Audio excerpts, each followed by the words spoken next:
Good afternoon, this is Nicholas from Gandora Gaming, and I bring you all probably one of the strongest sleeper archetypes this format, and that is Marincess. I think Marincess has the potential to actually do great things. This deck just does things and can play so many different versions of it that you really can just sweep games without anyone really able to contest you. And that's kind of what I love about this deck. This deck has like 20 different ways to build it, and it's not just Towers Turbo. Before Gamma Seal was your big out, and they Gamma Seal you or like basically Kaiju you kind of just lose. But the deck has evolved now to put multiple monsters on the field. That honestly, your biggest out is kind of fixed. Not to mention, we just have so many playmakers and like cool engines you can play as a water deck that I just feel like this deck has the potential for greatness. And yeah, let's just go straight into this. So first things first, as you can see, this isn't a typical Marincess deck. I'm playing a lot of engines in this deck. I'm playing a level 4 fish engine. I'm playing the June Moon engine, and I'm also playing, of course, the Ice Jade Argiline engine. Those are 3 engines I'm playing in the deck. I'm just testing them out. I think they all have like huge potential. I don't know if you'll be playing all of them in the deck, but you probably take one of them out for more hand traps or more side deck cards, things like that. But I really do think that this deck has huge potential going forward in the meta. So let's explain all 3 engines, and then I'll explain the how they assist the game plan of Marincess. So first things first, the easiest engine to explain would definitely be the Ice Jade engine. It's literally just 3 copies of the new level 7 that we got in the previous 2 sets ago and Cyberstorm Acess. And basically what this card does is that you can discard 1 card. I think it's discard 1 water monster. Special summon this card from your hand, and then summon out a level 3 token onto your field. You're locked in the waters. But basically it gives you a free Synchro 10 water monster, or it gives you a Link 2 for free for any water. You're locked into waters while the token's on field, but that doesn't matter because all our entire deck is water, so that's not really a lock. So right there, that's a pretty insane effect. This is giving us access to a Synchro 10 pool. Not to mention, it's just a Link 2 extender, because you don't necessarily mind discarding cards from your hand, especially since you can reborn them with Coral Anemone, and also add them back to hand with other Marincess cards. So discarding isn't the biggest deal, and overall it's just a really strong 1-card engine in the deck. It's a free Link 2 at worst, and it's a free Synchro 10 at best, which is pretty insane. The next engine we gotta talk about is June Moon. I feel like this card's literally a custom card for Marincess. The only way this card would be better if it was cyber, so it was searchable.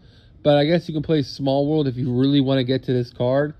This card is absolutely insane. So basically what it does is that if you have 2 or more spell and traps in your spell and trap zone, special summon this card, and then you can send those spells and traps to the graveyard to Foolish Burial, a level 4 monster from your deck to graveyard.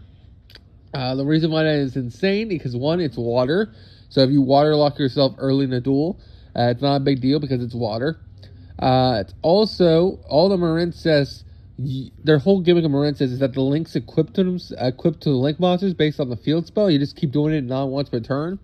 So basically, you just get a whole bunch of Marincess spells or link monsters equipped, send them away, get a free extender, and then this card can just Foolish Burial any water level, or just any level 4 or lower monster from your deck. And usually you're going to send the barrier statue, and then you can use Coral Anemone to reborn barrier statue. And basically you waterlock your opponent out of the entire game, which is kind of insane. And that's a really powerful, not only extender, but also like floodgate comboer. It's just a really insane card. I almost want to play Small World just so we can access this card a lot more. Like instead of playing Cynet, we play Small World. Just for the simple fact that Cynet can just search anything, while Small World can only search Cybers. But the thing with Small World is it banishes a card in hand while Cynet discards. So there's some pros and minuses. I'm still debating on it. Maybe we play both, but I just don't think there's enough room in the deck unless you want to take out the hand traps, which we're only playing Ash, so that's a lot to take in. But I just think the June Moon package is absolutely insane, and just a really, really strong package overall. Like, I can definitely see you siding it out for games 2 or game 3, just because, yeah, it going second, the engine isn't that great. But if you can lock down the game and summon out a Barrier statue and protect it, you're kind of just winning the duel. Like, your opponent can't play if the Barrier statue's on field. And that's kind of a fact. So if you want, you could probably cut that engine, put it in the side deck, and literally just put in like 4 hand traps, and then bam, you're good to go there. But I really like the June Moon package. It's an extender. It sets up a floodgate. It's just really, really solid. And then the final package we gotta talk about is the Shark package. This is the Abyss Shark package. This is basically allowing you to turbo out not only links, but it also helps you turbo out rank 4s water monsters, which are pretty insane. So it helps you turbo out number 4 over here. Basically, the idea is the whole like perfect board you can do is set up Argonaut, which is a spell and trap negate. Number 4, which is like a pop. The Barrier statue, and maybe have like the trap in hand that makes it a towers. And overall, that's basically the best board that that can do, which is a pretty insane board. They're waterlocked, so you can't spell summon anything else.